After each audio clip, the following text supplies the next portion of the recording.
Welcome to the Encore Audio Archives YouTube channel. I'm Taper Dave, and this is my channel. I've uploaded hundreds of talks here that I've recorded at meetings in West LA, and I've also recorded conventions starting in 2013. I've got a bunch of those up. And Walt and Mary Murray, the original owners of Encore Audio Archives, started the company in the 80s, and Walt recorded Joe and Charlie's and a bunch of stuff down in Vista, California. My sobriety date is June 20th of 1994.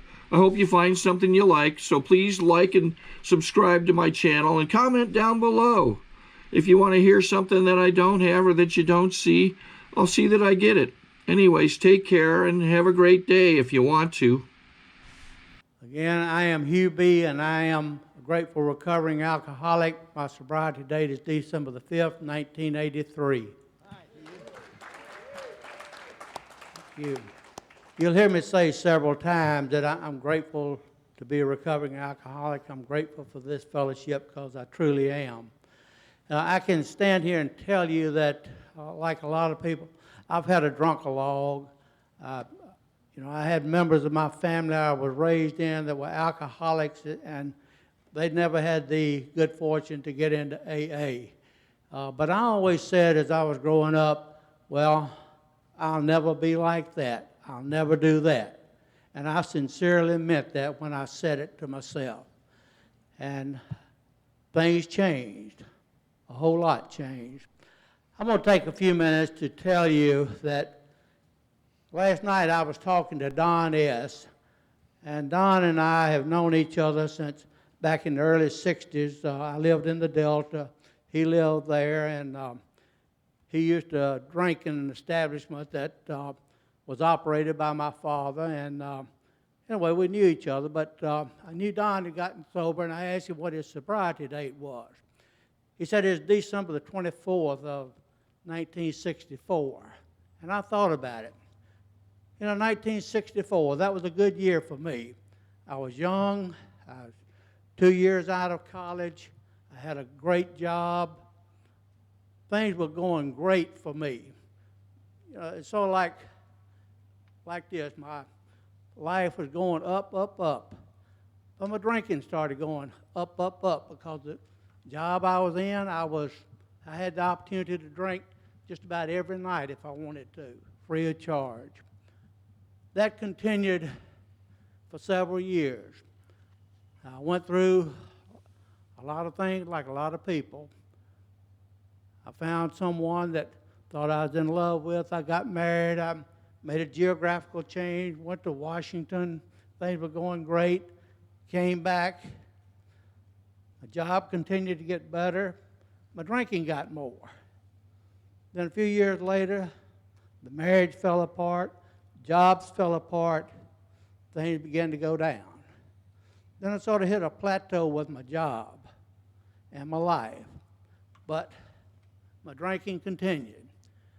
And I had said for years that, if everybody had my problems, y'all would drink too. You've said that over and over. I said it. And I can tell you that continued for a few years. And things began to get to the point that I knew something had to change, something had to be different. And I used to look in the newspapers to find advertisement for beer, trying to find the best price on beer that I could find. For several months, when I would find that advertisement, right next to it was an advertisement for a treatment center that's located currently where Harbor House is today. I kept seeing that advertisement. If you have someone in your family that has a problem with alcoholism, call this number. I knew I had a friend that used to drink with me. We parted ways. He got sober. And of course, I had nothing to do with him after that. But I knew that he had done something. His life was getting better. And I saw that advertisement again, and I called that phone number. And it said, the advertisement said, if you have a family member that has a problem with alcohol or drugs, call this number. And I did, and they told me, said, you know, we've got an intervention program that if you've got a family member needs help, we can help them. Well, I felt like I had gotten off of the hook. I was relieved. You know, I was an alcoholic. I was a member of the family with the problem. I had done my part. And I was ready to just say, okay, that's it. But then I called my friend Joe and said, Joe, I need some help. He introduced me to someone at the treatment center. And I can say that my life has gotten turned around since then. I will tell you, I like to repeat this. A friend of mine used to say it. He's deceased now, Joe C. But that advertisement, I believe in that newspaper, was put there by the God of my understanding. And I like to use the phrase that God led me to AA, and AA led me to God. Now, I could go on and on about my drinking and my stories, but I don't want to talk about that for the next couple of minutes. I want to tell you about my recovery, because that's what AA is. And that's what I'm grateful for today, my recovery. It has introduced me to people just like each of you sitting in this room. I have something in common with each one of you. I'm a recovering alcoholic. My life since coming into AA has given me a chance to work with other people. It's given other people a chance to work with me. And life gets better. I've got a great family today. I've got a good life. I had the pleasure of being involved with, well, after retiring from one job with the state, I was with the National Council on Alcoholism for 18 years. That gave me the opportunity to be around people in recovery, or people, or family members, Al-Anon, Alateen. It was a great life. It's all because of the fact that I decided something had to be done about my life, and y'all were there to help me. I didn't do it on my own, not by any means. Today, I consider myself retired, but I'm still an active member of AA, because AA has given me the life that I have today. Recovery is wonderful. It's a pleasure to be here today, because 27 years ago, Hugh T. had me involved with the first Old Timers meeting. And when he got you involved, he didn't let you go after 1 year. He kept you a few more years. That gave me the opportunity to be around other people in AA. That's what it's all about, one person helping another. And it's good to be back here in AA and part of the Old Timers. And people used to say, you know, this is the Old Timers. Why all these young people here? Well, that's what it is. The Old Timers put this on for the young people, the new people in AA, to show you that you can do anything in life that you want to today except drink.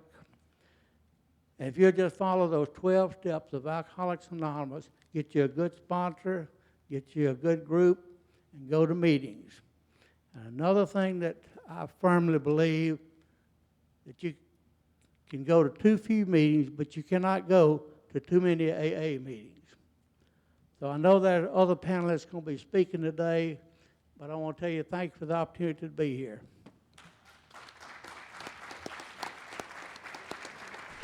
Thank you, Hugh. Okay, I'm going to call on Burden J. to come share.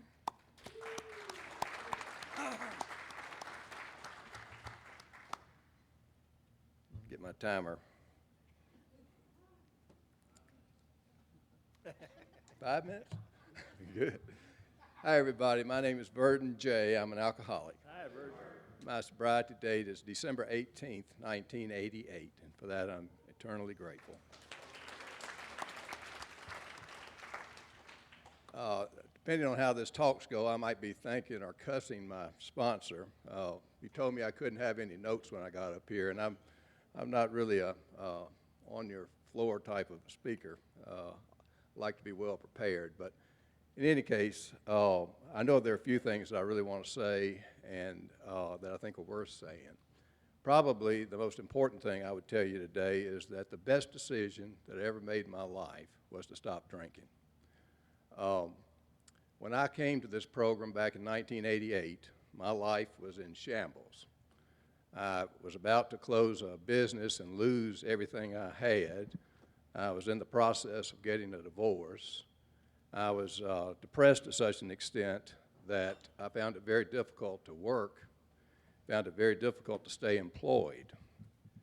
And it was a very hopeless situation that had taken place over a period of about 24 years. That's how long I drank, for 24 years. I began when I was 16, and I stopped when I was 40.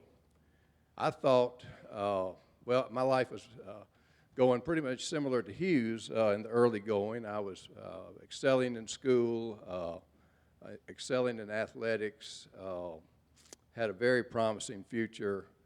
But one day I decided to join my peers and began drinking. And, you know, it's kind of ironic. I did that because I felt left out. I was one of the last ones in my peer group to start drinking, and I was kind of the designated driver. And any of you that have done that know how, unfun that is, to be driving a bunch of drunks around. So eventually, I decided to do the same thing and began drinking. And I'm not going to go into my whole drunkalog other than to say that I drank over a period of 24 years, started out with binge drinking, ended up at the end with not so much binge drinking as drinking every day, and then supplementing that as necessary with Valium or cocaine or whatever else I could get my hands on. I was, I guess, considered a functioning drunk. But one of the things that I look back on that was not apparent to me at the time was that there were consequences being created every day that I drank. And I didn't see them. I thought that I was drinking successfully.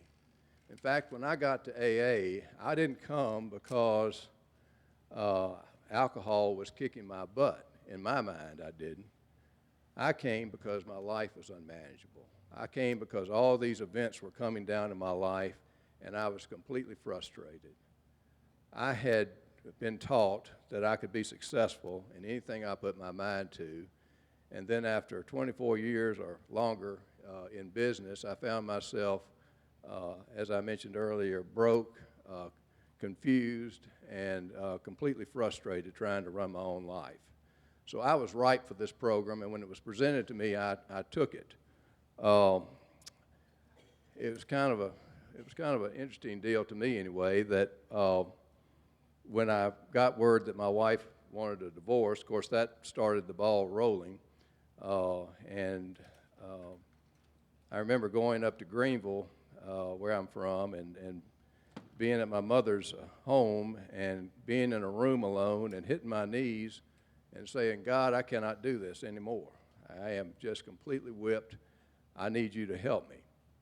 And I'm one of these guys that you don't like to hear from who had an amazing spiritual experience. I was in that room. I didn't see bright lights, but what I did feel was an overwhelming feeling of affirmation that everything was going to be okay, that I was going to be okay, and that I needn't worry anymore. So one thing led to another. About 2 weeks later, my brother came to visit me and told me for the first time that he was in AA. He had started about 6 months earlier and was going to tell his story, and invited me to come hear his, which I did up in Greenville at the hut up there. And he told my story when he told his own. And the very next week I entered treatment, and I started this way of life. Early sobriety was not fun. I've only had to go through it once, thank God. And during that period of time, I got divorced. I closed my business. All the consequences that had been building up through the years all came down. And if you'd asked me how sobriety was when I was 1 year sober, I would have told you you know, it's better than it was, but it ain't very good in my opinion. And, but that changed, you know. I struggled a lot. I've told this story quite a bit when I tell my, you know, my full story, that one of the big frustrations throughout my life had been my career. And not only before I came to AA, but I guess before I came to AA, I had about 4 or 5 different jobs. And then after I got into AA, for the first 10 years, I had another 4 or 5 jobs. I could not find a job and keep it. You know, for me, they didn't realize how brilliant I was. They didn't, you know, I wasn't getting promoted quickly enough. And I very seldom would stay anywhere long enough to be successful. Well, I did that for about the first 10 years of my sobriety, and I remember walking out of Central Group one day and speaking to my friend Phil C., and he said, well, how are things going, Bert? And I said, man, life is just, you know, my life is great, except I just can't make a living. You know, it's amazing that I was relatively happy even though I was not making a living. And he said, why don't you give up, Burden? And I almost hit him. I mean, you know, it was one of those things, I felt like I'd given up long ago. But the fact of the matter was that I hadn't, because I still had an agenda. I still wanted that 6-figure job. I still wanted to have prestige. I still felt like I needed to be the #1 guy. And I never got there. I never got there on my own volition. But what happened was I finally gave up. And a friend of mine called me one day and said, I know a job you can get, Burden. It's with the state of Mississippi. And there's an opening I know about, and I believe I can get you an interview. And so I went to work for the state. I went to the interview, got the job. I was told that there was no place to go from this job, but that if I wanted it, I could have it. So I got the job. They put me in a little room with a computer and nothing to do. It was exactly like I thought it was going to be. And I sat there and I worked on the computer and, you know, did some reading, did some other things. Actually started to go back to take some courses over the internet, but in any case, my boss quit after about a year. Well, let me back up. You know, with all that going on, I told myself one more time, well, Burden, you made another bad choice. You need to move on, do something different. Well, this time I changed behavior and I said, no, I'm not going anywhere. You know, I've got a salary. You know, whether I'm productive or not doesn't seem to be that important right now, but I'm going to stay here. And I'll be darned, you know, that the next year my boss resigned and I was moved into his job, which turned out to be one of the most interesting jobs I've ever had. And I stayed in that job for 14 years and performed pretty well, I think, because my boss came to me when he began to retire, the executive director, and said, how would you like to have my job? And I said, I don't think I want it. But in any case, he proposed me to the governor. The governor appointed me. And I'm now the executive director of this little agency that I went to work for. So, you know, that experience, I like to share it, not to say, look at me in terms of what I've accomplished, because I didn't accomplish any of it. There's not a way in the world, with all my connections, which are very few, that I ever could have gotten into a position to be appointed to a state agency as the director. God did that. And it was a gift that I've just been kind of blown away with it ever since it happened. You know, gosh, I'm out of time, but let me say this, that, you know, that's just one area of my life that's improved. I have wonderful relationships with both my daughters, both of whom, one of whom is in recovery, one of whom's been exposed but has chosen to go her own way for a while. My wife, who I met in this convention back in 1997, is still in the program, and her daughter's in the program. We got the whole family in the program. And in any case, it's really an honor to be here with y'all today.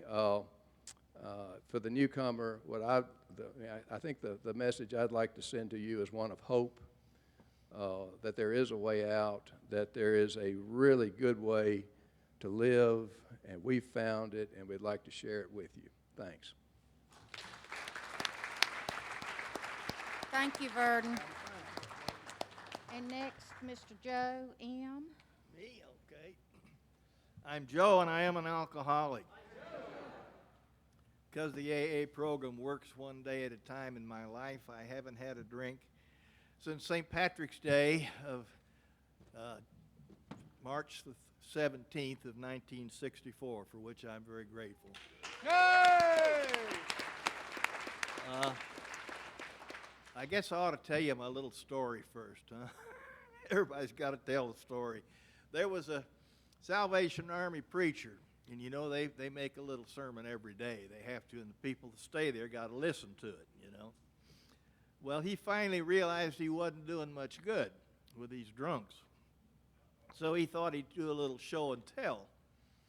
And the next day he showed up with a fruit jar or whatever it was full of moonshine in one hand and a real wiggly little worm in the other hand. And he said, now I'm going to show you about this alcohol. And he dropped the little wiggly worm in the jar. And, of course, it wiggled about twice and died and went to the bottom of the jar. He looked down the front row and the old drunk there and said, now, what do you think about that? And the old drunk said, if you drink lots of booze, you won't have worms. Oh. I wanted to say something today. I mean, I'm a terrible drunk. You know, I don't have to tell you my story. Anybody that knew me knew I was a drunk. But except me, I kept in that what the politicians call deniable plausibility. I had an excuse for everything. And I could talk my way in and out of more stuff. And, you know, but it was getting to the point where I couldn't keep a job. I'd been drinking alcoholically since I was, 10 or 12. The problem is when you're 10 or 12, you can't get it all the time.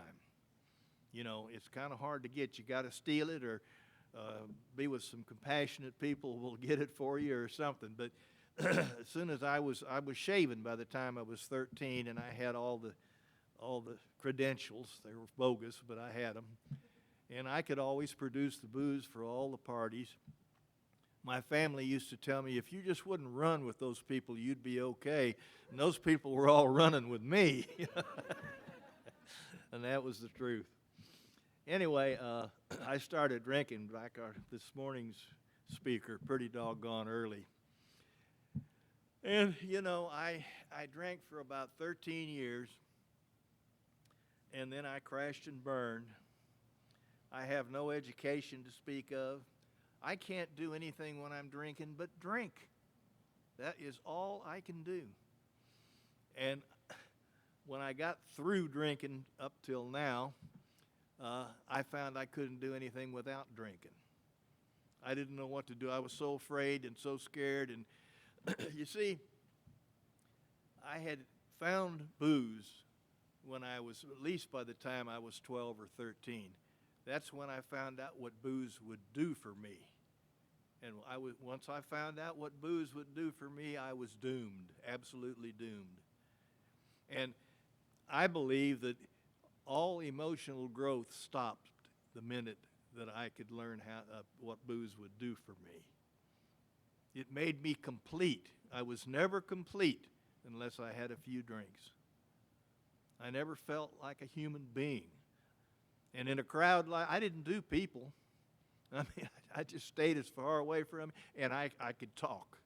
And if you put me over there in the corner and cornered me up and started trying to tell me something, I'd wiggle around and out-talk you, and I'd get away from you that way. I just didn't fit in this world, and I knew it. So with that plausible deniability of mine, I lasted for a few years. And the people I wanted to talk to today, most of them aren't in here. I'm not here to talk to the brand newcomer. I hope if you're brand new that you've gotten a sponsor who will help you through the cult period. You know, you got to find out this is not a cult. I thought sure it was when I got here. And the next thing, you know, I just knew that after a couple of months you were going to come up to me and say, now, Joe, we're real happy to have you as an associate member. And you haven't had a drink in a couple of months, and we're going to let you become a real member, and it'll only cost you $250, and we'll make terms for you. So I had to get past all that. But if you got a sponsor and you're new and you followed any of the directions people have suggested that you do, you're going to get past those things. Now, let's go on a while. Your sponsor's probably paying quite a bit of attention to you, if you're anything like me. My sponsor was a good one, and he wouldn't let me get away with a darn thing. That was the blessing of it. And anyway, I was 13 years old emotionally and 27 years old chronologically. And, you know, sadly, somehow I knew that. Stupidity wasn't my problem. See, alcoholism was my problem. And I was bright enough to know that I didn't fit, and I thought I was just doomed to be that way the rest of my life, that if I couldn't drink, I might as well go somewhere and die. What was I going to do? I never did anything that didn't have something to do with drinking or getting on a drunk or getting off a drunk or trying to keep a job or whatever. And, you know, as time went on, I realized that the bloom was off the rose. My sponsor had gotten other people to sponsor. He didn't have time for me anymore. See, that's the way I felt. You know, and I was a big baby. And I hadn't done anything about that. I had just stopped drinking and started going to these AA meetings and listening to you people tell me how great and wonderful it was to be sober. And it had been for a little while, but all of a sudden the bloom was off the rose. And I see that happen to an awful lot of young people that come into AA. They're kind of like me. God bless them. And so, that in mind, what do you do? What do you do? Well, I wasn't good at hanging out because I didn't talk to anybody that didn't talk to me first. I still didn't do people. And I heard, like this gentleman here, some people have these huge spiritual experiences. I used to say all the time that it takes about 5 years to get sober. That pisses off all the new people. It's the truth. And the reason I'd say the reason I can say that is it took me 8. And somebody mentioned that today. I think it was you, 7.5 or 8 years or something to get sober. Of course it was. Of course it took that long. I was that sick. And, you know, unless you get really zapped and go to a mountain somewhere, build a little hut and pray to God every day and just stay there, you know, I don't know how that would work out for me. I'm always getting into something. So spiritual things it never occurred to me that would be the answer, that I should start trying to do these things. I was doing them to stay sober, not to feel good again. And I never knew in those days what AA was going to do for me. It has entirely changed my life. Old Chuck C. used to say all the time, I never heard him make a talk that he didn't say, and that's the guy that wrote The New Pair of Glasses and all that, old-time AA member. And he used to say all the time that action is the magic word. Can't hear me? Okay, let me swallow this thing, and maybe we'll do better. Thank you for telling me. But he used to say that action is the magic word, and of course it is. This is a do program. When I had about 2 or 3 months, I walked into the club one night, and 4 or 5 guys sitting around the poker table, and I copped out. I said, I can see this thing's working for you, but it ain't working for me. I'm miserable, and I'm going to get drunk, and I don't want to get drunk, and I don't know what to do. Okay? And one of them said, well, Joe, what have you been doing? I said, I'm making these meetings. This was twice a week. We had meetings back then. But I'm making these meetings every time the door's open. Okay, what else are you doing? Well, duh, I don't know. And they said, are you praying? And I said, well, I'm not sure I believe in that. I said, Joe, we didn't ask you whether you believed in it or not. When you signed on to this thing, didn't you say that you would be willing to go to any length to stay sober? And, well, yeah, what else could I say? And so I left there that night, and I went home, and I didn't pray that night, but I got up the next morning, and I said, I don't know who you are or where you are or what you are or if you are, but if you are, with your help, I won't drink today. And I said that way for a long time, and I can't really improve on it today, except that the beautiful part of Alcoholics Anonymous is that I stayed with it long enough that I know God's got my back. And once you know that, you're bulletproof. See, I want the kind of sobriety that's going to keep me sober no matter what happens. And what does happen in the lives of everybody at some point in time. There's no such thing as a free lunch. And all those days when I didn't feel like I needed to pray or didn't want to, I, by God, better pray. Every single day. And I do. Sometimes I don't even get out of bed before I touch base. I may have to go back and improve on what I did in bed. Many a morning I get up and turn my life over before I ever hit the floor with my shoes. And I know God's behind me. He's right there. And I never had that. That's what took the 8 years, the 7 or 8 years. It took me a long time. But it still worked. I'm still here. I'm still making these conventions, and I miss my wife. Is there anybody in here that knew my wife? Just 2, 3, yeah, 4, okay, 5, 6. Okay, I didn't know whether I ought to mention it or not, but I guess I will. She's passed away, and I'd like to take a minute to tell you about Maxine. If you missed Maxine, you really missed something. She was a real character, one of a kind, and only one. And she was real pushy. Yeah, she was real pushy.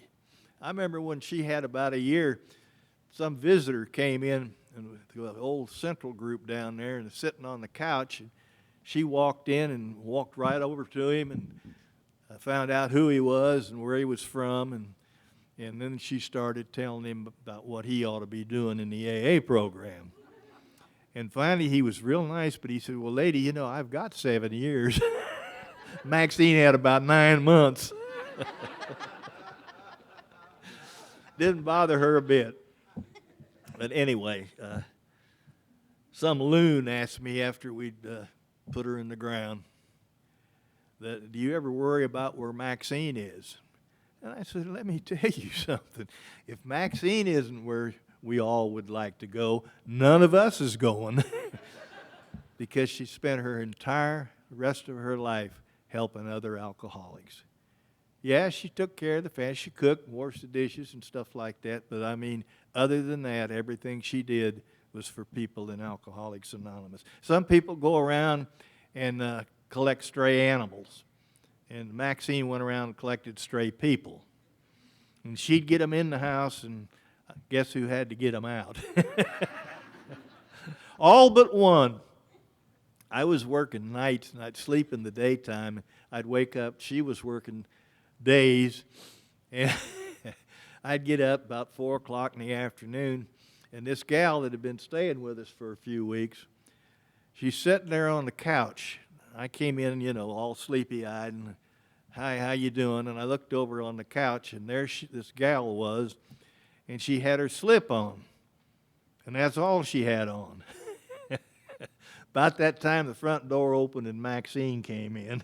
I didn't have to throw that one out.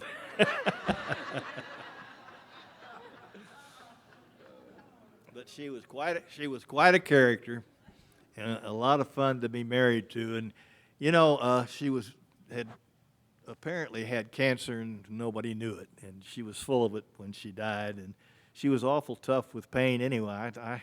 She's a lot tougher than I am. And I knew she was hurting real bad, and I said, well, honey, let me take you down to the emergency room. And she said, no, I've got a doctor's appointment Tuesday. I'll just tough it out. And that's the way she was. Couldn't change her mind.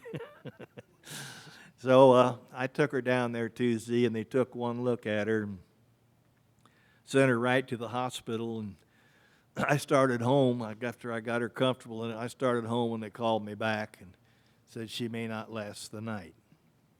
Well, she made it till Thursday, and about 2 o'clock in the afternoon she passed away. But you know, I am so grateful that I was there, and I held her hand, and I watched her breathe for about 4 hours. And she just started breathing a little less and a little less, and finally she just stopped breathing. And when I knew she wasn't going to take another breath, I leaned down and I kissed her on the forehead, and I said, goodbye, my darling, and that was it. And I got to tell you, that was the toughest thing I ever had to do. But I'll be ever more grateful to God that He allowed me to do that for her. I held her hand and watched her die. And I hope none of you ever have to do that, but if you do, and you get through it all right, I got through it okay. Probably better than I am right now. But anyway, she was gone, and 43 years of marriage, just like that's gone. We were married a long time. We met in AA. I was there the night she walked in for her first meeting. The first night, I didn't like her. Never occurred to me she's still hung over. And I wanted to go strike. She was a good-looking woman. Now, she looked about as good walking away from you as she did coming towards you, if you know what I mean. So I wanted to strike up a little conversation with her, and she wasn't having any. She was sick with a hangover. I didn't know that. Didn't even think about that. I didn't think about other people, only me. So I decided she was kind of haughty, and I wouldn't have anything to do with her. And about that time, my sponsor said, Joe, I want you to pick up Maxine and bring her to the meeting. He said, oh, Gene, I don't want to pick that woman up. Why not? I don't like her. She got a damn car anyway. She can drive herself. Joe, pick her up. Okay, so I started picking her up, and over time we became friends, and then we became fast friends, and then we became lovers. And then we got married after I made her wait for 3 years before we got married.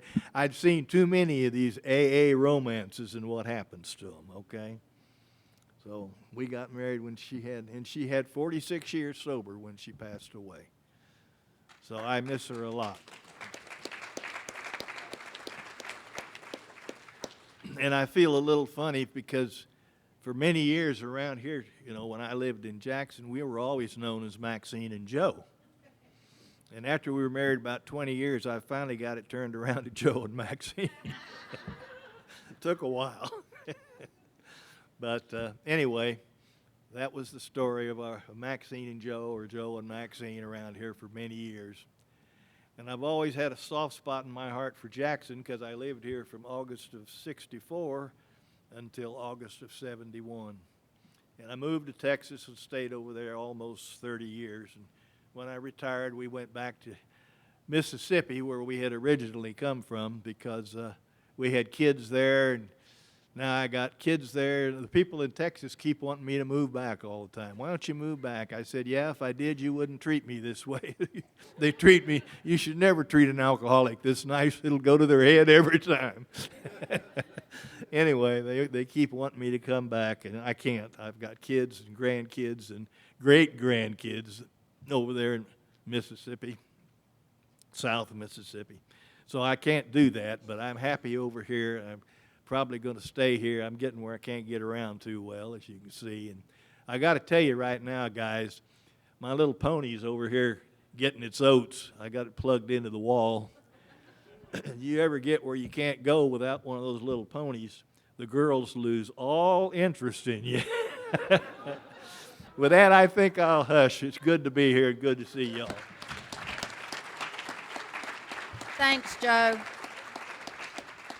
Okay, Brenda, you ready? Brenda W.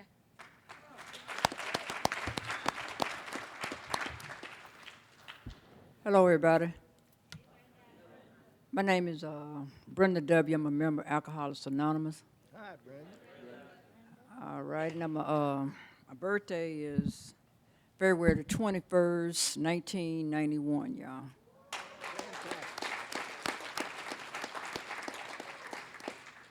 I notice I feel more comfortable on that side of the room instead of being on this side, so y'all just bear with me for a minute. You know, all week I've been preparing, you know, telling myself what I'm going to say, and then I say, you know, say that little prayer and say, God, guide my tongue as I speak today. And I still would be coming up with these, you know, different things to say, you know, to you all so I could sound all good and, you know, y'all want to fit in and, you know, be all that. That's how I got here. I want to be all that. And somebody used to always say, you're just a legend in your own mind. It's okay. Anyway, what would I say to a newcomer in 10 minutes? Probably something like, don't drink no matter what. Pray about it. You ain't all that. See, these some things they used to have to tell me, y'all. And I became an alcoholic when I was about 15 years of age. I was getting drunk. And I noticed that everybody else could use and be okay, but I was always the one that would pass out when I would stand up. On the way home, I got to throw up, sneak in the house, that sort of thing. Everybody else was just fine. And so you know what we do. We just add something to it or switch over to something else. It's going to be okay. You know, that's what I would tell myself. It's going to be okay. Not thinking that something was wrong with me, but something was wrong with me, y'all, way before I took a drink. It's just that when I started drinking and using those drugs, tend to make me think that it was okay. You know, it's going to be okay, Brenda. You know, and it was not. It got worse, y'all. And I was sitting here thinking, you know, for me, y'all, I had to be thoroughly convinced that I even had a problem, because you know, even after me, the last time I used, I ended up in jail, y'all. See, that's what it took for me. I had to go to jail. And after being locked up, I knew then something was wrong with me. And after my mother came and got me out of jail, see, I could always stop for a few days, but I could never just stay stopped. My mother took me home. She said, you okay? You gonna be all right? I said, no, something is wrong with me. So we made an appointment at the Jackson Mental Health. That's what we went to. And strange thing about that, y'all, that's where I work at today, the Jackson Mental Health. Now it's called Hines Behavior Health. But anyway, you know, you hear that saying all the time, you know, God has a sense of humor. You know. But even after going into treatment, because it took treatment for me, and that's when I found out that I have this disease of alcohol and drugs. My life didn't just, I didn't just change, I'll put it like that. I just sobered up, and I was a sober, whatever I was before I went into treatment. I just always thought that if I stopped the drinking and drugging, I still was going to be all that, y'all, in a bag of chips, but I wasn't. So after sobering up, you know, even being around here for a period of time, just sitting around because I was too afraid to leave, you know. And I grew up in the rooms of Alcoholics Anonymous. I didn't know how to sit down for a whole hour. I didn't know to show up on time. I didn't know that when y'all said suit up and show up, you didn't mean go buy a new outfit. I didn't know that. Thought y'all said suit up, you know, go buy something. You know, and wasn't trying to find out either. You know, I just knew that if I kept using, I was going to spend the rest of my life in prison. And I came here dodging prison. I didn't come here to work in the steps. I heard y'all talking about the steps. I worked the steps when I was in treatment. They took me up to step 6. I had the spiritual awakening. What else I need? You know, I just did. It just didn't come overnight, in other words, y'all. And if I didn't hear anything else, I heard the saying, keep coming back. You know, I spent a lot of time in my aftercare group. I went to aftercare faithfully. I dodged the rooms of Alcoholics Anonymous for a while. I went to aftercare. And when I would go to aftercare, people started loving me. They started being patient with me. They let me come to aftercare. They let me pull the race card and tell y'all, y'all don't understand me. Y'all a bunch of old white folks. Y'all don't understand me. And I'd show out because I wanted them to tell me, get out of here and don't ever come back. Don't you come back here no more. And after I show out and say all those things, so they say, you okay, baby? You right where you supposed to be. Just keep coming back. So you know I'm looking crazy now. I done dropped my head.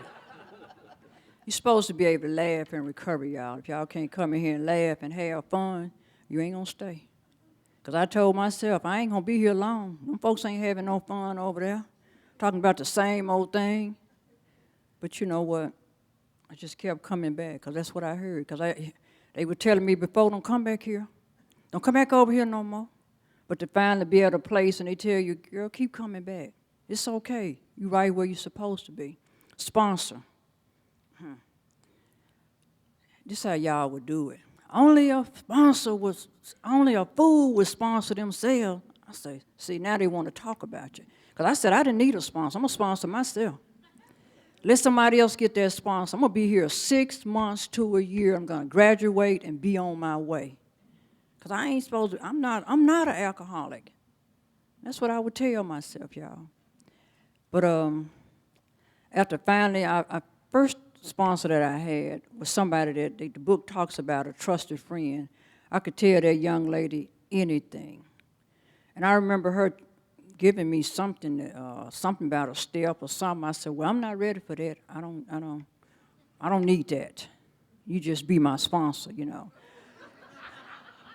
But what happened was I could tell her anything. I learned to trust, you know, and I could tell her anything. And I remember sharing things with her about myself that I wouldn't share with anybody else. I remember lying to her because I didn't want her to tell me, no, you don't need to do that.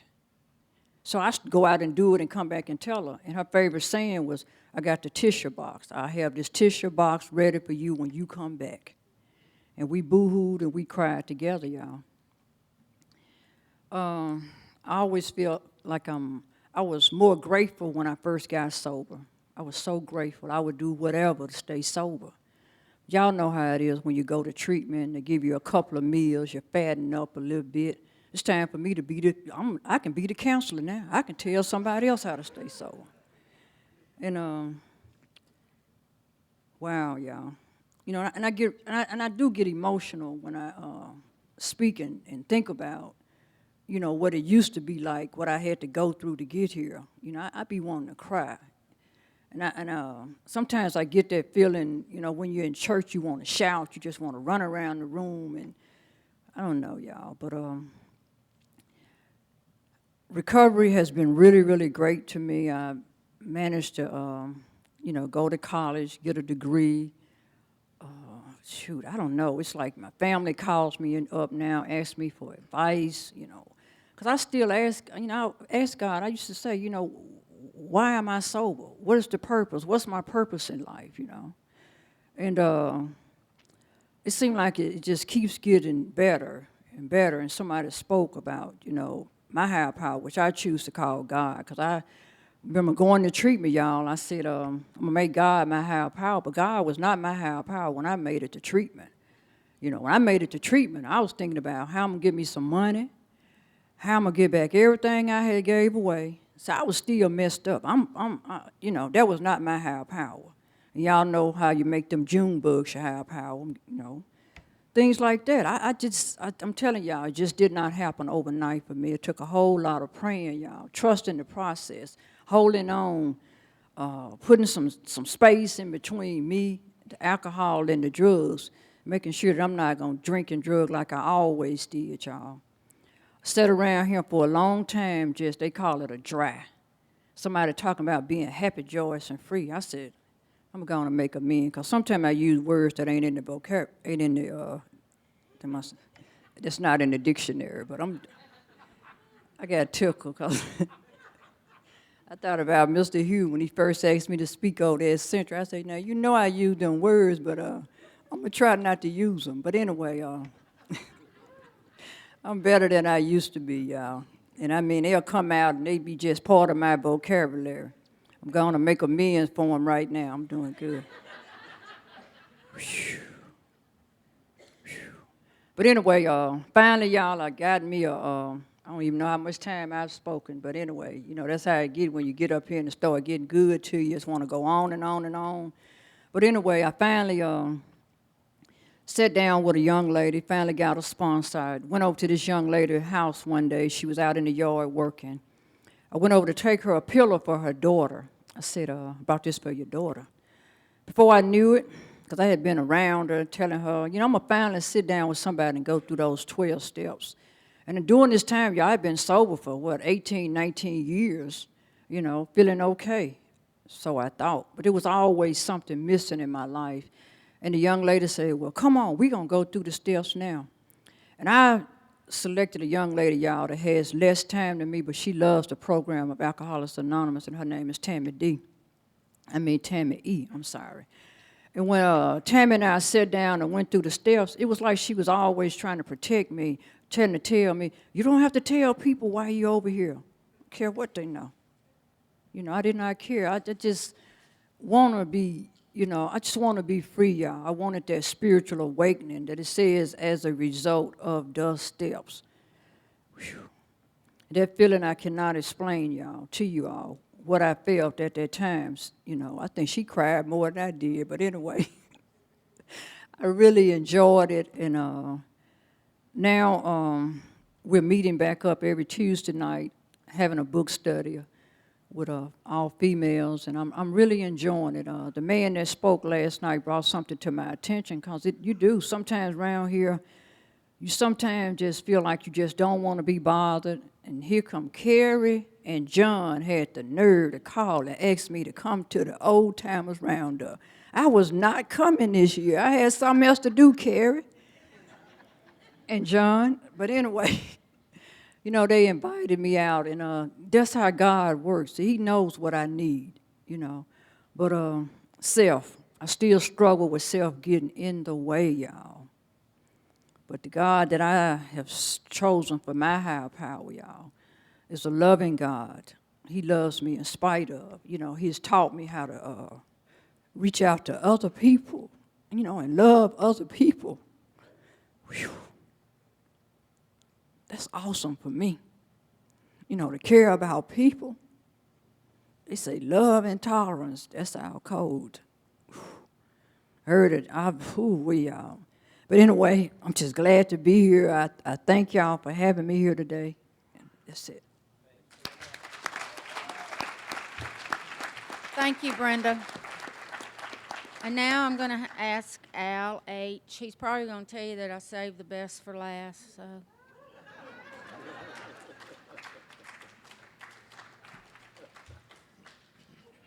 I don't know why she said that. I'm an alcoholic. My name's Al. The reason I say I'm an alcoholic first is because I don't ever want to forget that's first and foremost. That's the most important thing for me to know each and every moment of each and every day. So then my name is Al. I come later. My sobriety date is April 21, 1978.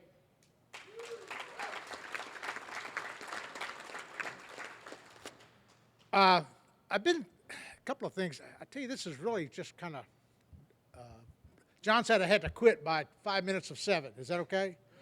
Anyway, I've been looking around. I was here last night. I've been looking around, and I swear I know 75% of the people that are here.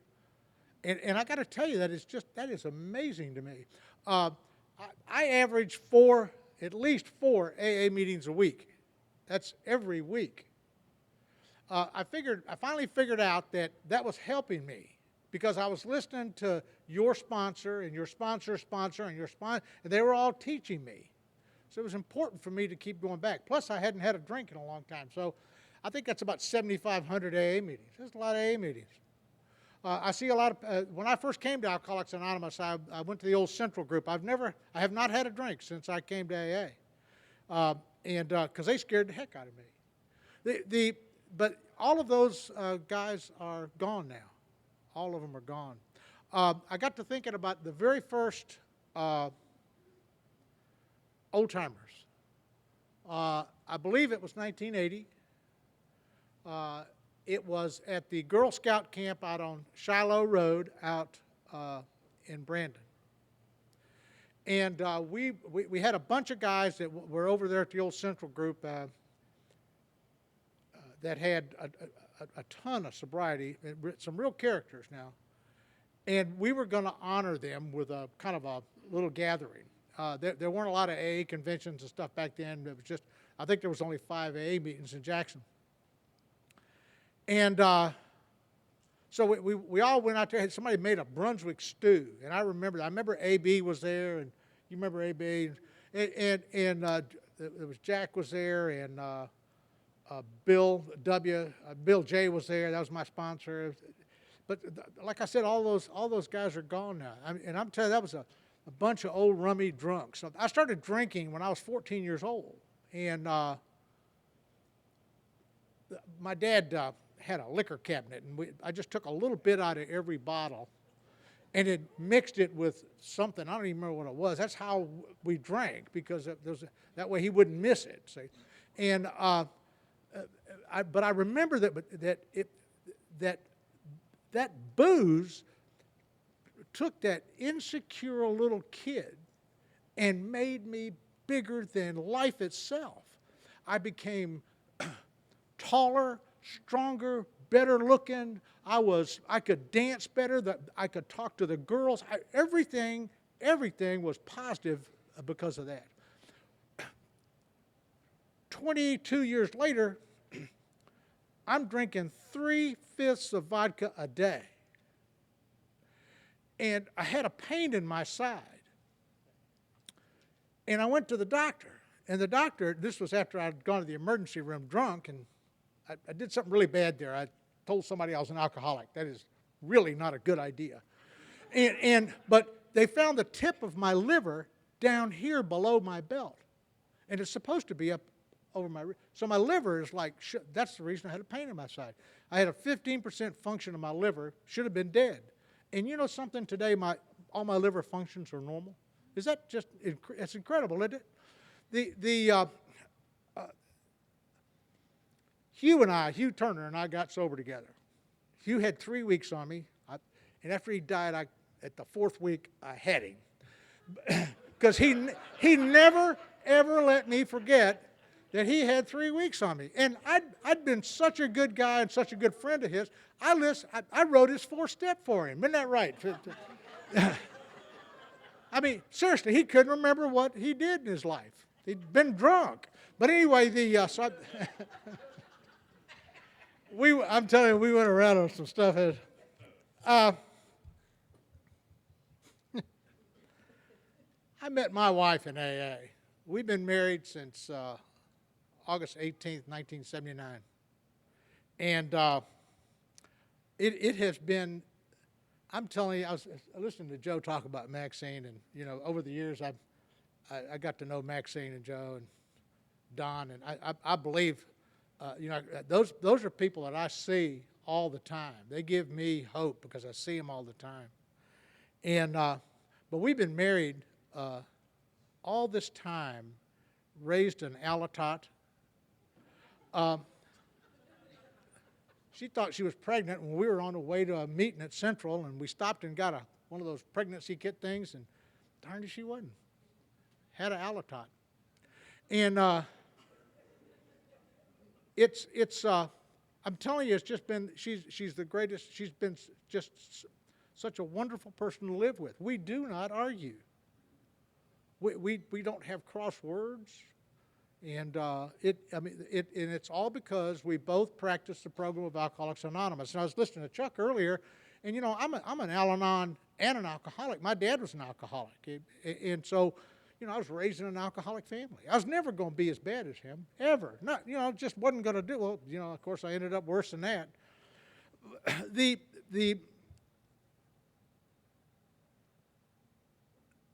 guy last night, Joe, is he here by any chance?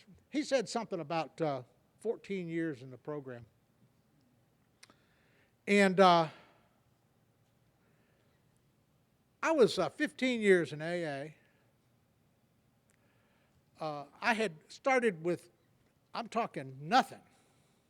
I used to go to meetings when I was first in, and I'd drive up in a car, and all these guys would look at me and say, "What are you doing here? You still got a car." And I'm serious. These were some tough old birds now. Joe knows them. And I said, "Well, it's not my car. It's a company car." And they said, "A company car? You got a job? What are you doing here?" Most of the guys that came into Central over there on Longino Street crawled through the door. I mean, we had some, and every one of them was told the same thing. Said, "We meet here Tuesday night, 8 o'clock, Friday night, 8 o'clock. We'll be here Tuesday night and Friday night. If you make it back, great. If you don't, we'll be here the next time you come if you don't die in the process." And that's essentially what they said. They said, "Oh, by the way, there's ashtrays all over the place and coffee cups. Clean them up before you leave." I mean, that's just kind of the way it was. They scared me. But anyway, I was 15 years in AA. Because of the program of Alcoholics Anonymous, I had an extremely successful career that I had very little to do with. I don't know how to explain that to you. I don't know how to explain. I was listening to Verdon earlier. I don't know how to explain how my life happened like that when I didn't feel like I ever rose to the level that the program of Alcoholics Anonymous was shoving me. I don't know how to explain that. Does anybody know what I'm talking about? I mean, it's like, how did I get here? And so I've had this very successful career. I'm in Gulf Shores, Alabama. I'm sitting in an AA meeting in a church, and we happened to be sitting in pews. Now, I'm a guy from Mississippi. I'm over in Alabama, and there's a man sitting in the pew in front of me from Ohio. Now, who put all that together? Anybody got any idea? And I'm going to do this for you because there may be somebody in this room that can benefit from this, because I'm telling you what, it turned my life around. And he broke down the 12th step. So I'm going to break the 12th step down for y'all. And then you tell me you can tell me later if it made a difference to you. The 12th step says, having had a spiritual awakening as the result of these steps, what comes next? Comma. That's a phrase. And what does it mean? Now, this is this guy talking to me.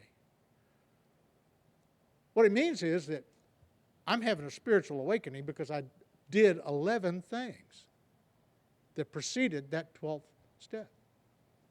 So I'm having a spiritual awakening. We tried to carry this message to alcoholics. What comes next? Comma. And the message is, I've done 11 things.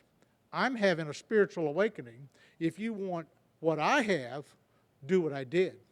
That's the message of Alcoholics Anonymous. And then it finishes up by saying, and practice these principles in all our affairs.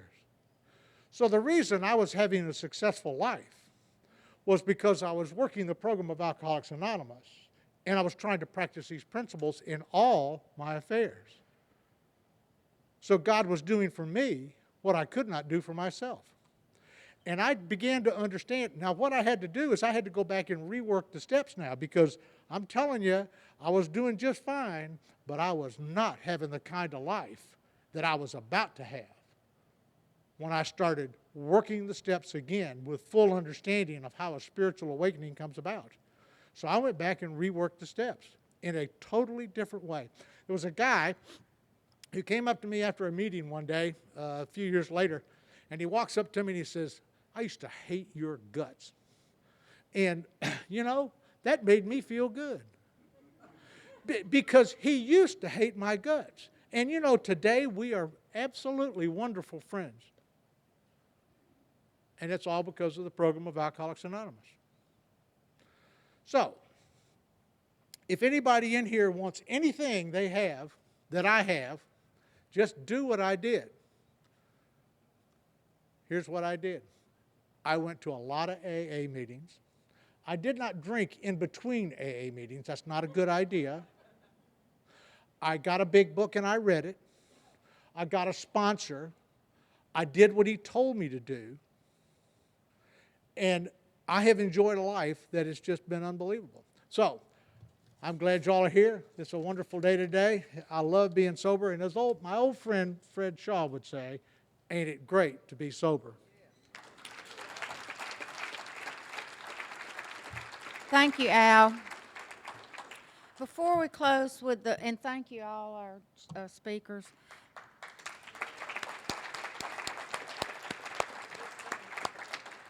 I think we got a great talk going on here. Thanks for watching the channel. Taper Dave here. Just curious, do you think this is better than Zoom? Okay, this is how I prepare my drone for launching. I like to do it inside the cab of my truck so I'm not standing outside in the weather.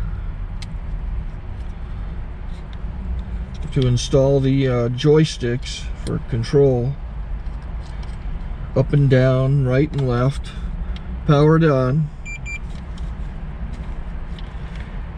I have an Android phone that I use to connect it to the drone with.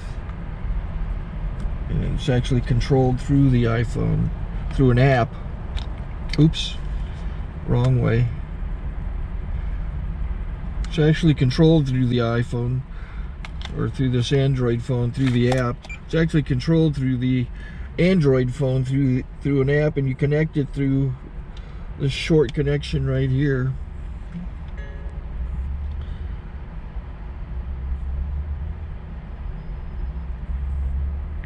Remote control connected. Remote control's connected. So I pull out the drone. I have to extend the legs. Long legs extended first, then the short legs. Remove the gimbal protector. Set that aside, then power it on one short burst, then one long burst. I lay it down. So I have to go to calibrate. So the drone's not connected yet. Shows you here as this drone gets disconnected, even though the remote's powered on. So the drone has to establish it's connected. So I go into the app to calibration mode. First I'll calibrate the remote controller. Start calibration. Out, in, oop, out, in, up, down. And then this little wheel is to control the gimbal. So it's calibrated. Go to gimbal calibration, start calibration, and then it calibrates the gimbal. I don't know if that shows up. The gimbal's moving all over the place. Changes, you can see it on the video. And I'm calibrated to take off. It's acquired 7 satellites at the moment. There are 26 satellites up in the sky, which it has to acquire before you can take off. So it's connected. It's got enough satellites. This is white. I can go to press this little arrow button, swipe right to take off, and it would start the motors if I slid this to the right. But I'll wait till I get outside. Don't want to do it inside.